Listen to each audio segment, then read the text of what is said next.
I don't think I've ever been this proud of something in the acting field.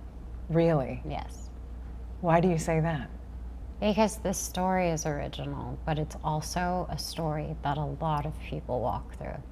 So the way it was told was artistic and audacious and beautiful, but it is a true element where people crave and have a desire to live their life authentically, and whatever that looks like to them should never be judged. And I thought that we did a good job encompassing that.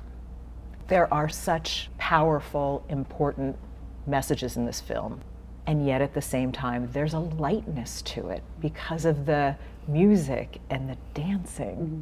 Did you feel that doing it? It's like this tug of this darkness and then this beautiful light. Yes, and I think that was really special to play with. You know, there's one song I sing called Mi Camino, and it was actually so therapeutic for me to sing. You know, it's basically in English translated to, you know, if I fall off this hill, it's my hill. If I decide to do this with my life, it's my decision.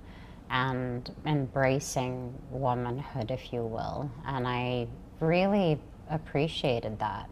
Also, when I read the script, my character came across quite harsh in the beginning. Jacques was really wonderful with collaborating with me because I felt like adding a bit of softness to her would help. So there are these moments in the movie where you can take a deep breath and enjoy the ride, and then it brings you right back up to where the stakes are high. There have been a lot of headlines recently about, very enthusiastic headlines about your net worth. And I know you don't like to talk about money, but I bring it up because it's remarkable, especially come from money at all. Yes. Is it surreal in a way? I don't know. I'm going to give all this credit to my mom. My mom's never cared about the materialistic of what I do. She's always cared about the art. And to be honest, I'm just grateful that the choices I've made have embraced people, that people have felt seen, and people feel like they can connect to something real and contribute to, if it is rare beauty, to the mental health fund. With every purchase, you know, they buy, a percentage goes to our mental health fund. And I think those are the main key focuses for me.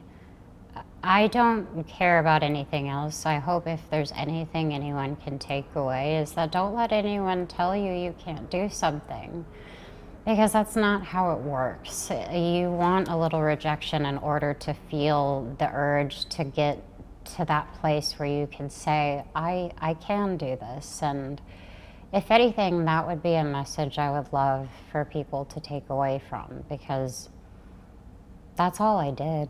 You know, I've had people look at me when I was 11 and said I would never be strong enough to carry my own show, and 3 years later I did Wizards of Waverly Place. So there were times that people told you, oh, you can't do Absolutely. that. Yeah, absolutely. But I felt like the rejection fueled me a bit. Doesn't mean it didn't hurt, but it did fuel me in a way, and I tried to just think to myself, well, maybe just that one person thinks that. There has to be other people that see something that I know I could do. Did that happen time and time again? You mentioned when you were 11, people said, oh, you can't have your own show. Mm-hmm. Did that happen in other times in your life where people said, oh, you can't? It's not necessarily as harsh anymore, but, you know, I'll be honest with you, the element of, and I hate using this word, but of fame sometimes has blocked me from things that I really desire to do. Not so much anymore, but what I mean by that is directors may not be able to separate who I am versus this is a character I'm willing to transform to be, and I will give it my all. So do you feel like maybe you lost out on certain parts because of the fame? No, because my mom always told me ever since I was younger, when anyone would tell me no or I didn't get the part, she would always say to me, that wasn't for you. That was for someone else, and you should be happy for them because one day it will be for you. And eventually that happened for me, and I carry that with me to this day. If it's not for me, it's not for me. It sounds like, just reading about your childhood, that you and your mom were a dynamic duo. Yeah. But you struggled.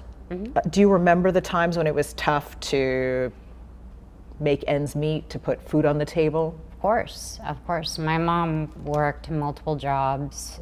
She also was finishing high school when she was having me.